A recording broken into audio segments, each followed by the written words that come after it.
Hello guys, and welcome to Saint of the Day. Today the church commemorates Saint Canute IV, the Holy. Canute was born in Denmark in 1040. He was the third son of Svein II.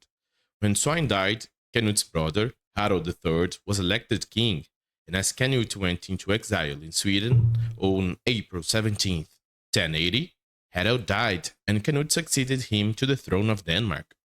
Canute was a strong, wise king of Denmark. He was a great athlete, an expert horseman, and a marvelous general. At the beginning of his reign, he led a war against the barbarians, most notably the pirate Egil of Bornholm. As Canute defeated them, he solidified his power. Saint Canute knelt in church at the foot of the altar and offered his crown to the King of Kings, Jesus. Canute was said to be very charitable and gentle with his people.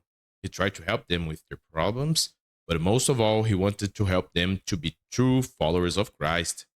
He loved the Catholic faith so much that he introduced it to the people who had never heard of Christianity.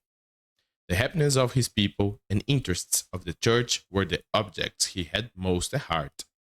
A man of God, a sign for the people, he contributed to evangelization, first with his example, because he believed that the best way to educate a nation is by good example. He lived for his wife and for his son, Carlos, who later also became a saint.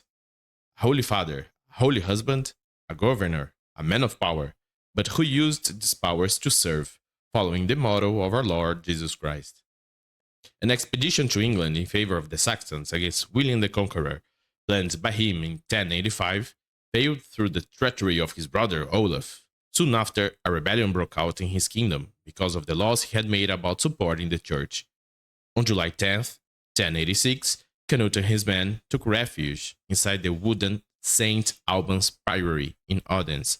While his enemies were still outside, King Canute received the sacraments of reconciliation and Holy Communion. He felt compassion for those who were upset enough to kill him. With all his heart, he forgave his enemies. The rebels stormed into the church and slew Canute, along with his brother Benedict and 17 of their followers, before the altar. According to the chronicler Canute of Canterbury, Canute died following a spear thrust in the side. Because of his martyrdom and advocacy of the church, Canute quickly began to be considered a saint.